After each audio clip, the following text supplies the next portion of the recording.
Bueno, ha habido una larga evolución, obviamente. Yo escuché hablar de yoga por primera vez cuando tenía 15 años de edad. Téngase en cuenta que ahora tengo nada menos que 78 años de edad. Durante años tuve una academia de yoga por correspondencia que se llamaba Sadhana y también me dedicaba a dar clases a domicilio. Estuve formándome durante años. Como había una escasísima literatura de yoga en España, tenía que pedir los libros a Hispanoamérica, a Inglaterra, a Francia.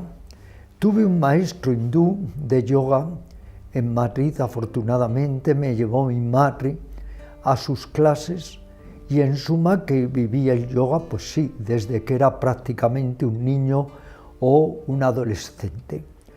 Entonces, el yoga seguía principalmente dos líneas. Una, que era el yoga físico, donde se le daba una importancia extraordinaria para difundirlo, y yo diría mercantilizarlo, a lo que era el yoga como una panacea. La salud física, la longevidad, libros de yogis que habían vivido 105, 110 años, se ponía mucho el acento en ese lado fisiológico del yoga. Y el otro lado era el lado, digamos, de culto, de sentimiento religioso, pero un yoga edulcorado, un yoga pseudo-religioso. Estas eran las dos líneas, Pepa, que se seguían primordialmente.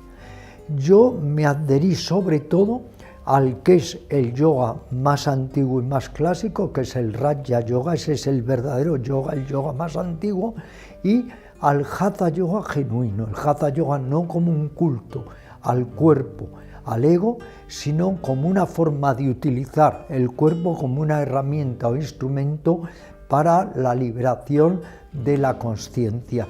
Y en este sentido puedo decir que, claro, había muy pocos practicantes de yoga, pero sin embargo los que había eran muy serios y eran muy responsables. En 1971, en enero, con la magnífica profesora de yoga Almudena Uribe Mena, inauguré el centro de yoga Sadak, en el que llevamos pues ya poco más de 50 años, nada menos.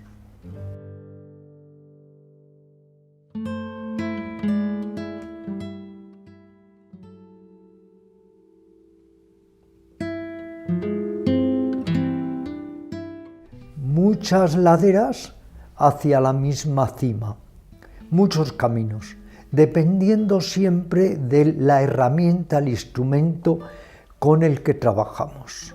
El cuerpo, Hatha Yoga, la energía, Tantra Yoga, el sentimiento devocional, Bhakti Yoga, el dominio de la mente, Raja Yoga, la acción consciente, Karma Yoga, y así sucesivamente, diferentes sendas, diferentes laderas hacia la cima de la misma montaña. Pero, ¿qué es el yoga? Porque no es solamente con qué herramientas vamos a trabajar, sino para qué. El yoga es un método de autorrealización, de autoconocimiento, de transformación y sobre todo de evolución consciente. Utilizamos nuestros propios planos, el cuerpo, el plano energético, la mente, las emociones, la acción, lo utilizamos todo ello, pero con una finalidad muy concreta, con un propósito muy firme, y es transformarnos para humanizarnos y para evolucionar.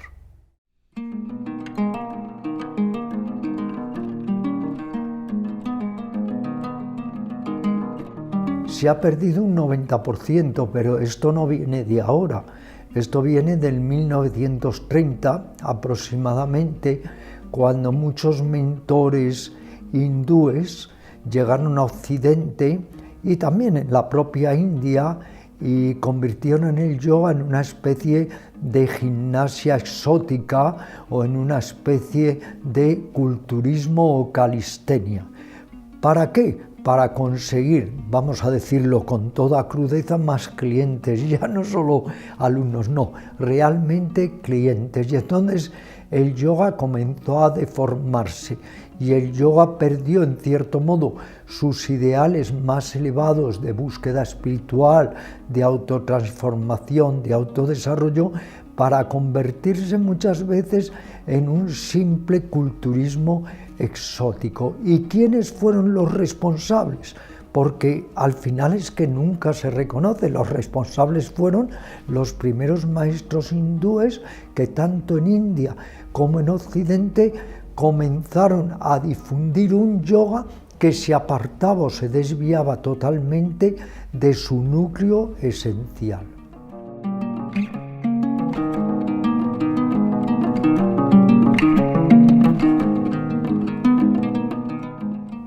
El occidental, cuando se fanatiza, tiene un gran problema, y es que se vuelve un imitador, se vuelve un verdadero copista.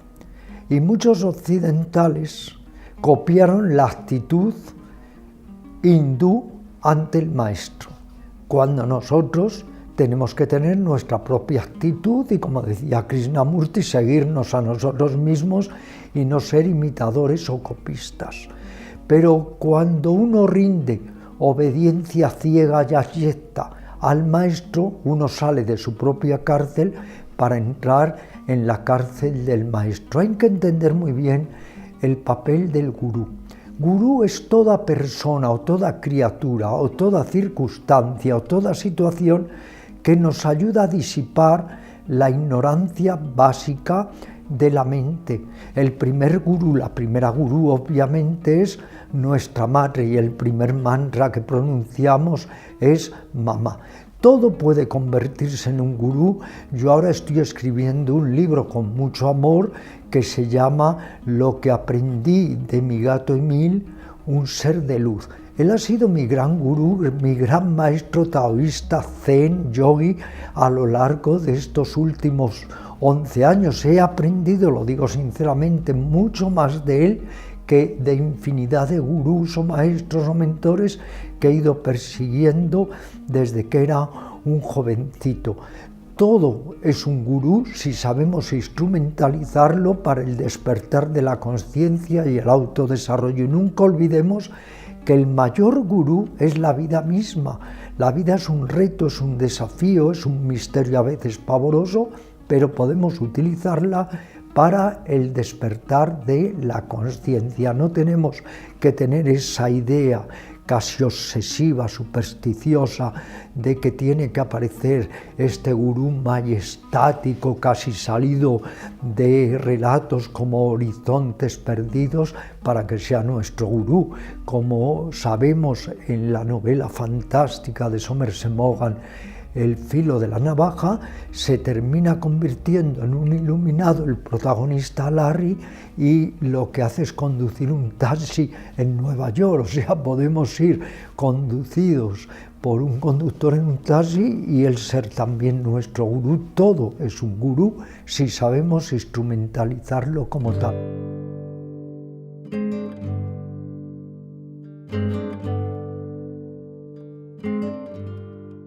Han surgido tantas mentiras tristemente que a veces llega un momento que las sombras casi pueden descorrer la luz, pero al final la luz, la verdad, el núcleo del núcleo que dicen los sufís termina imponiéndose. El yoga, no lo olvidemos, es una técnica soteriológica, es decir, una técnica para la liberación del dolor y del sufrimiento que engendra la mente oscura, esa mente, como decía Buda, llena de nubes, de impedimentos, de trabas que nos impiden ver la realidad como es. El yoga es el primer método de mejoramiento humano. El yoga es una metodología para transformarnos y para mejorarnos y en suma liberarnos. Luego la verdad del yoga, totalmente indefectible, es que el yoga es un método de autorrealización, nos guste verlo así o no. Pero, ¿cuáles han sido todas las sombras que han surgido en la larga singladura del yoga, sobre todo en estas últimas décadas y yo diría años? Pues que el yoga se ha desvirtuado, el yoga se ha desdibujado, se ha corrompido, se ha convertido en una acrobacia exótica.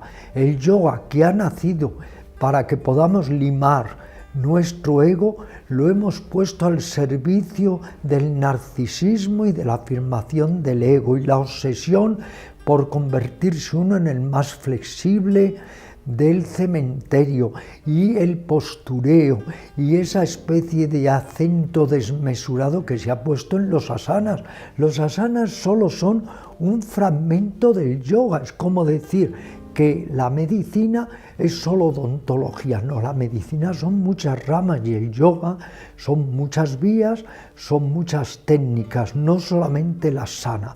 Pero a la gente le divierte la asana, el asana te permite exhibirte, la asana se convierte en lugar de un medio de autorrealización en pura calistenia para estar más flexible, más fuerte, para adquirir mayor salud, cuando eso es absurdo. Yo siempre digo en broma que los yogis también enfermamos e incluso morimos, o sea, esa idea obsesiva del yoga solo como salud, no, salud psíquica, salud mental, salud emocional, y no lo olvidemos, salud espiritual, porque el yoga nace como una técnica espiritual de autorrealización, no como una simple gimnasia, no como un modo exótico de culturismo.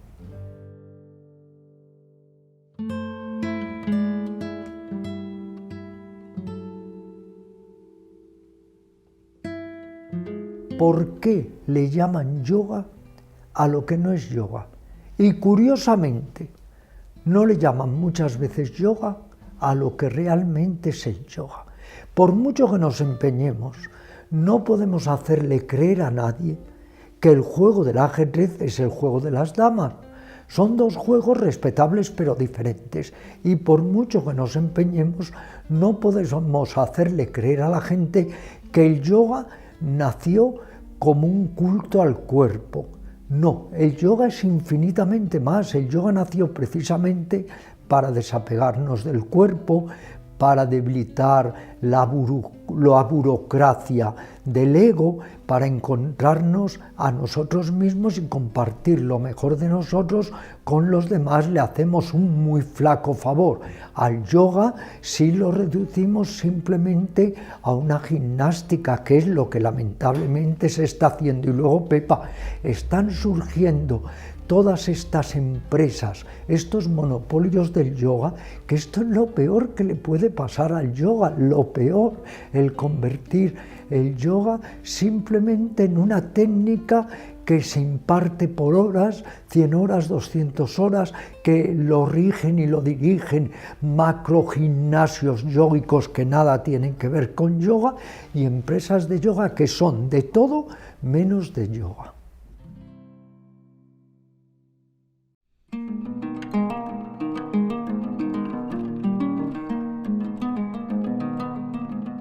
Lo más importante es la motivación.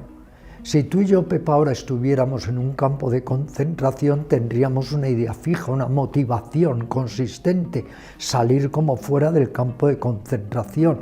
Y todos estamos en un campo de concentración, que es nuestra propia mente torpe, embotada, nuestra mente ofuscada, donde surgen las raíces que decía Buda de la ofuscación, la avaricia y el odio.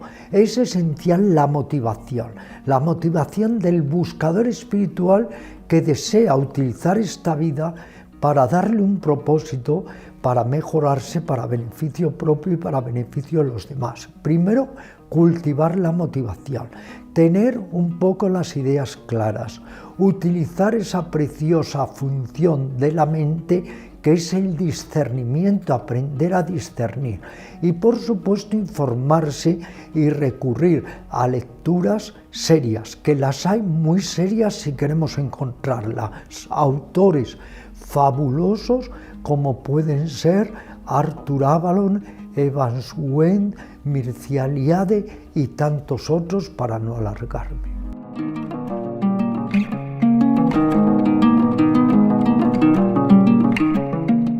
Se da una gran paradoja. Constantemente vemos la muerte en los telediarios, en televisión, en películas. Pero sin embargo, en Occidente corremos un tupido velo con respecto a la muerte hasta que no le toca, claro, a una persona muy cercana a nosotros. No queremos ver la muerte. De alguna manera todos tenemos lo que llamaríamos tanatofobia, una fobia a la muerte. Cuando la muerte es el anochecer y la conclusión de nuestras vidas, cuando la muerte es el otro lado de la vida, porque hay vida, hay muerte. Y la muerte puede ser una enorme enseñanza. Tenemos que afrontarla. Y además hay una frase que me gusta decirle a mis alumnos. Cuando muere el ego, ¿quién hay para morir? Cuando matamos el ego, ¿quién hay para morir? El que se aterra ante la muerte indudablemente es el ego, pero no solamente por el miedo de qué puede haber luego, sino por el apego que tenemos a lo que vamos a dejar.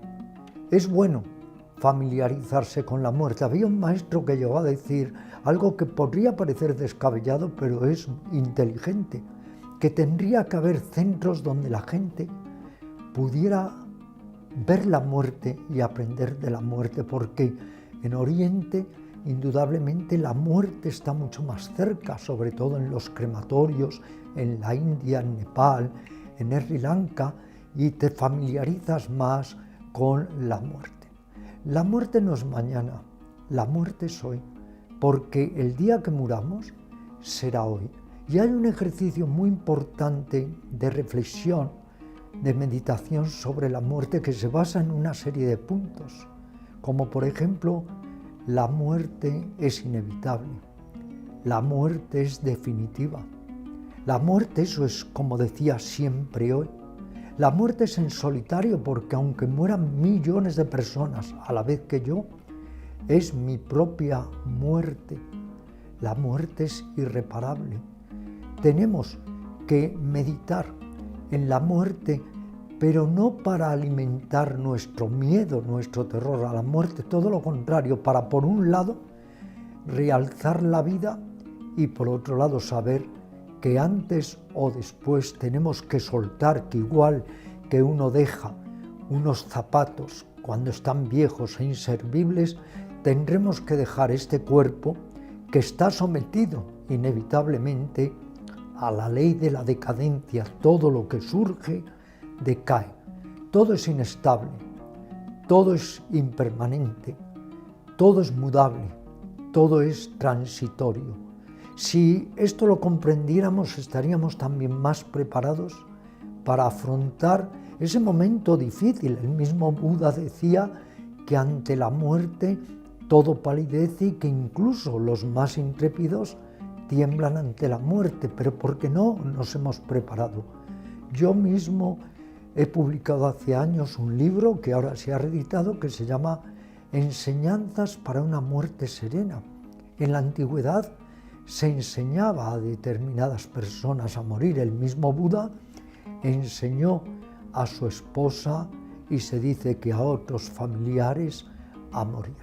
La muerte está ahí, podemos tomarla como consejera. No es de extrañar que Buda llamara a la enfermedad, la vejez y la muerte los mensajeros divinos. ¿Por qué mensajeros divinos? Porque los podemos utilizar como recordatorio para vivir más plenamente y sobre todo para saber tomar y saber soltar y darnos cuenta que todos los días morimos, como me decía el gran yogi y buen amigo Babaji Sivananda, todos los días morimos. Cuando nos vamos a la cama y nos dormimos, morimos. Y hay un ejercicio hermoso que me contaba otro maestro de yoga. Al dormir por la noche dices, ahora dejo mi alma en manos del poder supremo, de la diosa, del vacío primordial, como queramos. Y si al día siguiente me devuelve el alma, es que sigo viviendo, y si no me la devuelve, es que ya he muerto. Tenemos que reeducarnos para afrontar la muerte de otra manera. Y en este sentido, la meditación es esencial. Haciendo un juego de palabras, meditation, mi propia muerte. Cada vez que medito, tengo que morir al ego para nacer al ser. Cada vez que medito, trato de superar la ignorancia básica de la mente, que es el aferramiento, la atadura, para conseguir una manera nueva de ver las cosas y los acontecimientos. Por eso todos tenemos esta gran asignatura pendiente, poder un día recibir la muerte con sosiego, con calma e incluso sabiendo que ese aparente final puede ser el comienzo de un espacio mucho más libre y mucho más bello.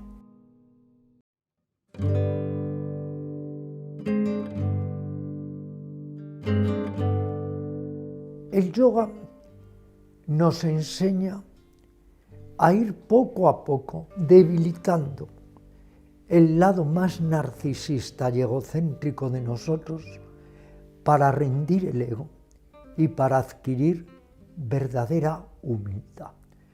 Pensad por un momento que el tornillo de un portaaviones quisiera conocer y controlar todo el portaaviones. Eso es imposible. Nosotros somos tornillos, piezas que configuramos un gigantesco, colosal y cósmico portaaviones. Tenemos que ganar en humildad. Tenemos que hacer el ejercicio que llamo de la humildación, no humillación, humildación. Rendir el ego, humildarme y saber que todo no lo podemos controlar. No hemos controlado nacer, no hemos controlado morir. Todo eso está en manos de otro tipo, de destino, de energía, de como queramos decirlo. Unos le llaman la nada, el todo, el vacío primordial, el Brahman, lo que fuere, da igual. Todo eso es terminología, todo eso es irrelevante.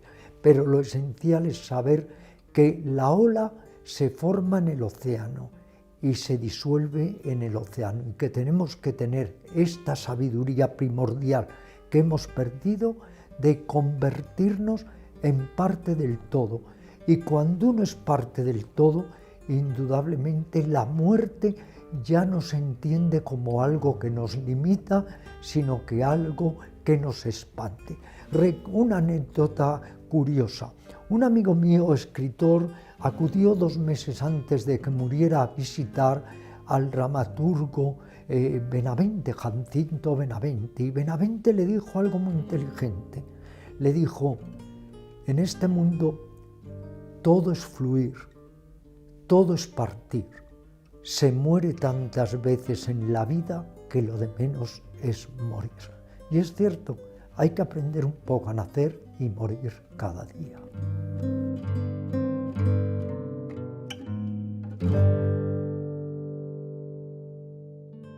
El primer consejo, infórmate, trata de indagar. Si vas a entrar en una vía liberatoria, en una vía de autorrealización, que puede incluso orientarte a lo largo de toda tu existencia, infórmate, lee, reflexiona y sobre todo somete a prueba al maestro. Esto es muy importante, somete a prueba al maestro. No aceptes a un maestro porque sí. Tú observa, examina si es tu maestro y si realmente puede prestar una ayuda para conducirte a tu maestro interior, entonces le aceptas, y si no, totalmente descártalo. Y reflexiona, utiliza el discernimiento. ¿Qué quieres? ¿Qué sentido le quieres dar a tu vida? ¿Qué propósito? ¿Qué significado? Porque también ha habido infinidad de yogis naturales. El yogi puede ser totalmente natural. Hay personas que nunca han oído hablar del yoga y son verdaderos yogis. Y hay personas que llevan toda su vida en el campo del yoga y no lo son.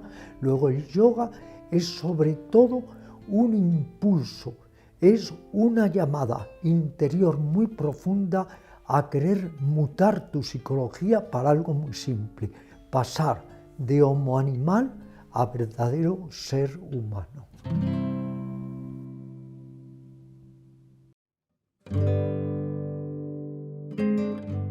Nula, deprimente. Se lo he preguntado a tantos maestros esto. Y no es que sean negativos, pesimistas, todo lo contrario, son hiperlúcidos. El mismo Buda, en su golpe de luz, en su destello máximo de conciencia, dijo: en verdad que este mundo es miserable, hay sufrimiento, pero lo que es verdaderamente increíble es que el ser humano sea tan necio, tan torpe, para en lugar de evitar sufrimiento, añadir sufrimiento al sufrimiento por culpa de la ignorancia básica de la mente, estamos haciendo un daño enorme a nosotros mismos y a los demás. Y no digamos ya el daño increíble que hacemos a los animales.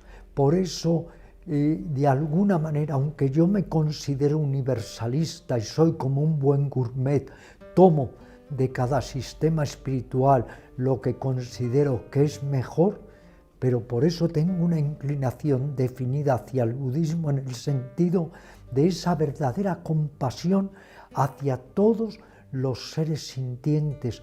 No hay seres sintientes pequeños, todos somos igual de grandes y tenemos que aprender a abrir nuestro chakra del corazón a todas las criaturas. Lo que está pasando actualmente en el mundo es terrible. Lo que sucede es que tenemos tantos mecanismos de autoengaño, quizá para sobrevivir, que no tomamos plena y lúcida conciencia de los horrores, errores y atrocidades a los que puede llegar el ser humano. Por eso diría que es más necesario que nunca la práctica de la meditación, del encuentro con nosotros mismos para hallar a los demás, que es más necesaria que nunca una hipertecnología espiritual, no hipertecnología exterior, espiritual, para descubrir nuestros potenciales internos, humanizarnos y dar lo mejor de nosotros a nosotros mismos y a los demás. Le preguntaron a Ramana Maharshi: ¿pero es útil la meditación? Y él dijo: el que medita está haciendo un gran aporte espiritual a la humanidad. Es duro a veces reconocer lo que está pasando, pero hay un adagio que dice: el que no queramos ver una cosa no quiere decir que no existe. O como me decía mi psicoanalista, los muchos años que me psicoanalicé de joven, me decía: Ramiro, lo que tiras por la puerta te entra por la ventana. Luego tenemos que ser realistas y darnos cuenta de que la espiritualidad está en un nivel muy bajo, porque nos dejamos llevar exclusivamente por la diversión, el entretenimiento, la distracción, que está muy bien, pero hay también que utilizar energía para ganar nuestra paz interior y no olvidar nunca que no hay nada que pague un instante de paz.